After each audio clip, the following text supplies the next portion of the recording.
E hoje, na nossa aula de ciências, nós vamos rever aí os biomas brasileiros. Nós começamos a ver em sala de aula, mas não foi possível concluir essa atividade, lembram? Então, hoje, nós vamos rever aí os biomas brasileiros, tá certo? Aí, na página 23 do seu livrinho. Nós vimos que o Brasil está localizado na região tropical do planeta Terra, como nós vimos aqui, né, nesse mapa, certo? Ele está entre os trópicos de Câncer e de Capricórnio, por isso, região tropical. Aqui nessa imagem, nós temos os principais biomas brasileiros, que são 6. A Amazônia, na cor verde claro, o Cerrado, na cor amarelo claro, a Caatinga, amarelo escuro, que inclusive é um bioma exclusivamente brasileiro, e especificamente da região Nordeste, o bioma Mata Atlântica, que fica aqui na região litorânea do país, o bioma Pantanal, que fica na região centro-oeste, e o bioma Pampa, que fica aqui na região sul, nessa parte rosa. Temos aqui a floresta amazônica, que é a maior floresta tropical do mundo e que faz parte do bioma Amazônia, não é? Ocupa grande parte do território brasileiro, né? Na região norte, especificamente. A sua maior parte da floresta tropical está no Brasil, mas que também faz parte de mais 8 países vizinhos aqui do Brasil, certo? E aqui você tem uma imagem da floresta amazônica, né? Que é irrigada pelo rio Amazonas, que é o maior rio do mundo em volume de água e também por seus afluentes. Na página 24, nós vamos ver um pouquinho aí sobre a floresta amazônica, né? Essa área tropical do nosso país. É uma região em que chove muito, né? A fauna e a flora, eles estão adaptados para 2 períodos distintos. Um pela época da cheia, que é quando alaga, e o outro pela época da seca. Então, as espécies estão adaptadas a esses 2 períodos, certo?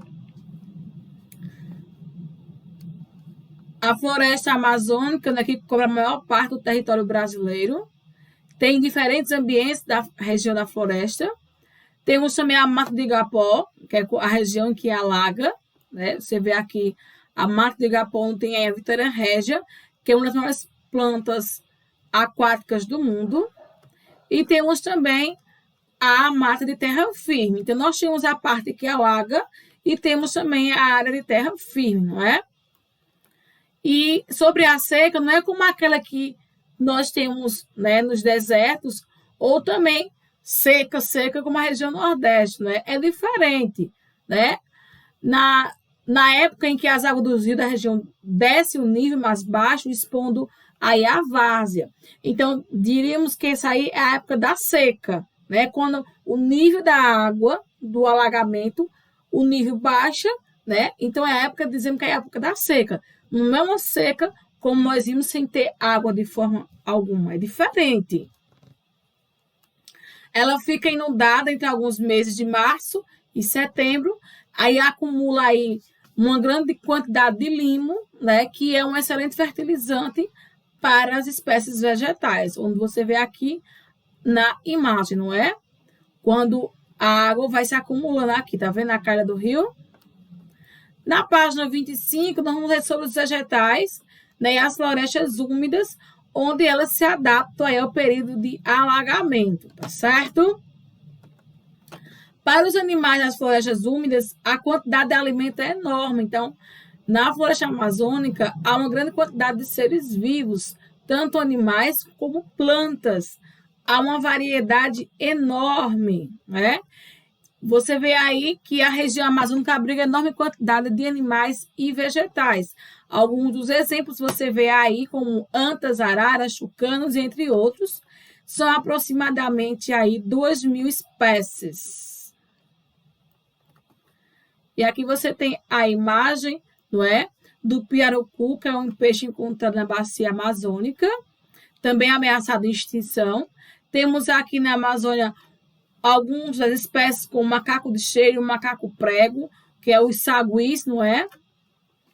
Aqui nós temos a sumaúma, uma planta tropical que tem na floresta amazônica, conhecida também como a árvore da vida, Na página 26, eu tenho uma atividade que você iria destacar os animais do anexo 1, os seres vivos típicos aí da floresta amazônica, iria colar aqui na sua imagem. Vocês já fizeram isso, não é?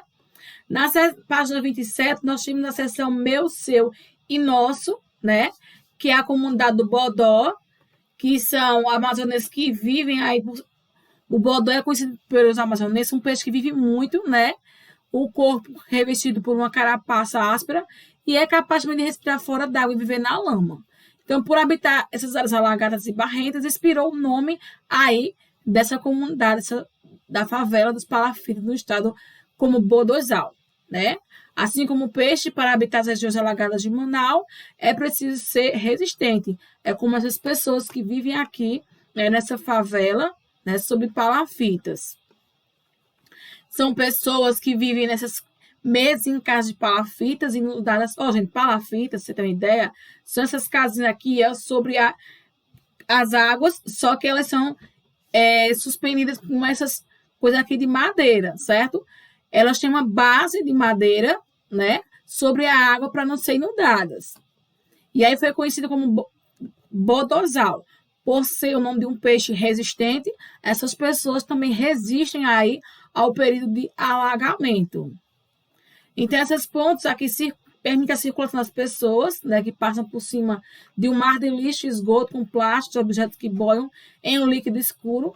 Essa água que invade as casas durante os meses de enchente. Por isso que elas são suspensas por essas coisas aqui de madeira, não é? Para não alagar.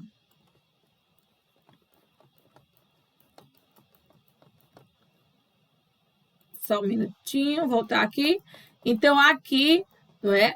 Sobre a comunidade Bodozal, você vai ler aqui, tinha duas perguntinhas, não é? De que maneira essa população ribeirinha poderia ser ajudada para enfrentar essas enchentes que estão cada vez piores, né? Nós temos aqui a comunidade e aqui temos um problema que é das enchentes que vem se agravando, né?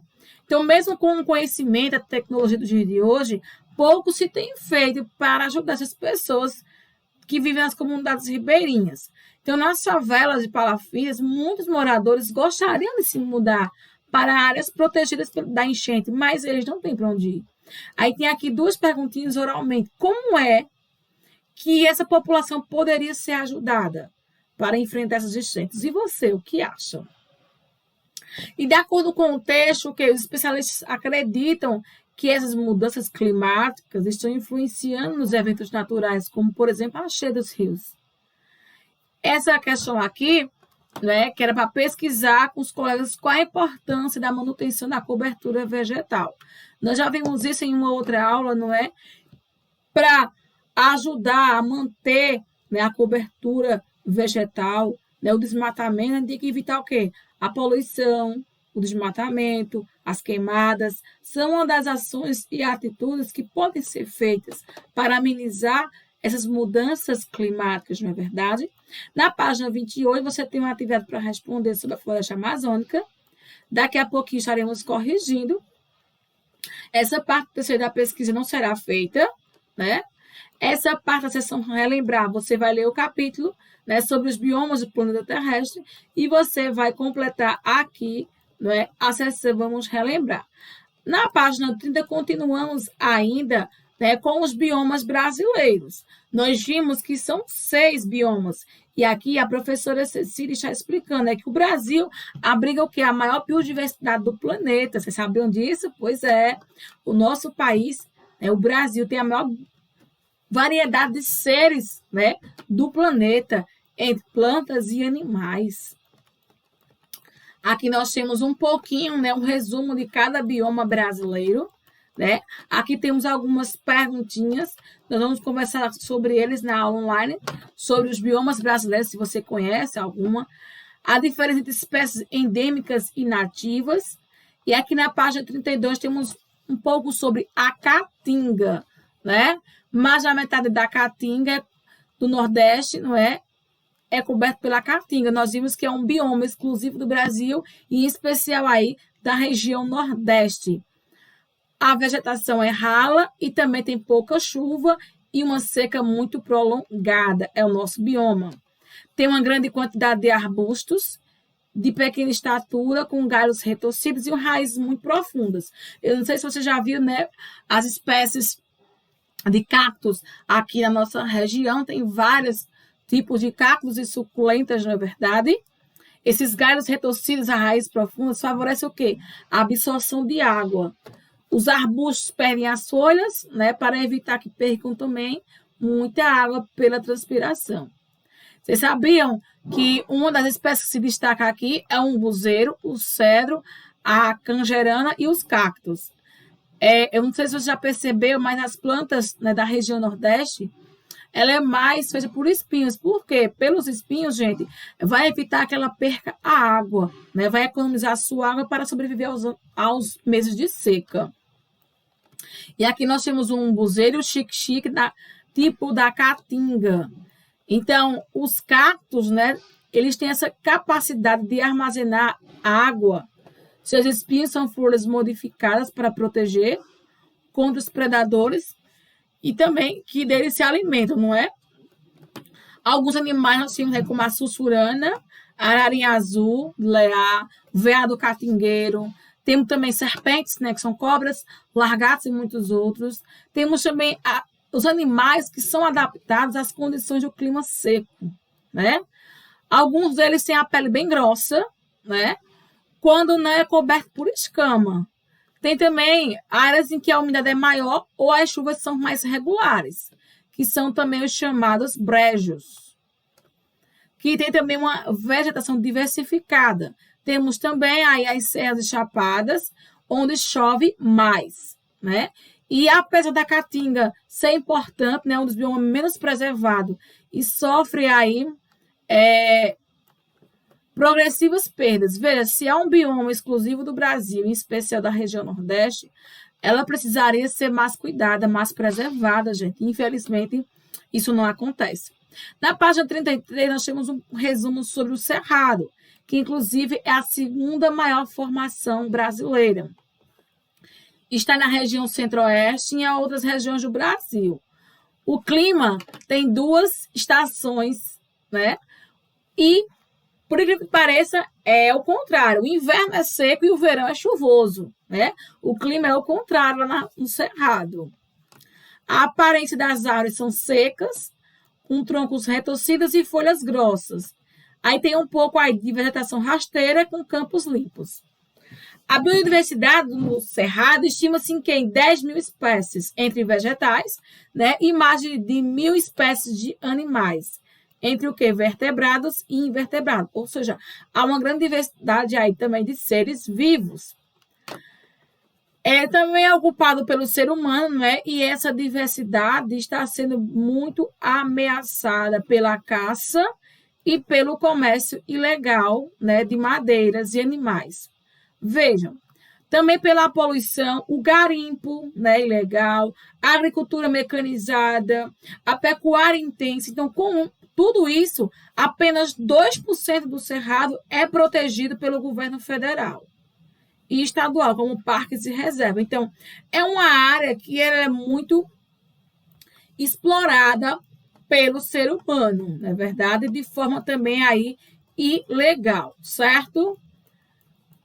Continuando na página 33, nós temos algumas espécies aqui do Cerrado, como o pequinzeiro, o tamanduá-bandeira e também o lobo-guará.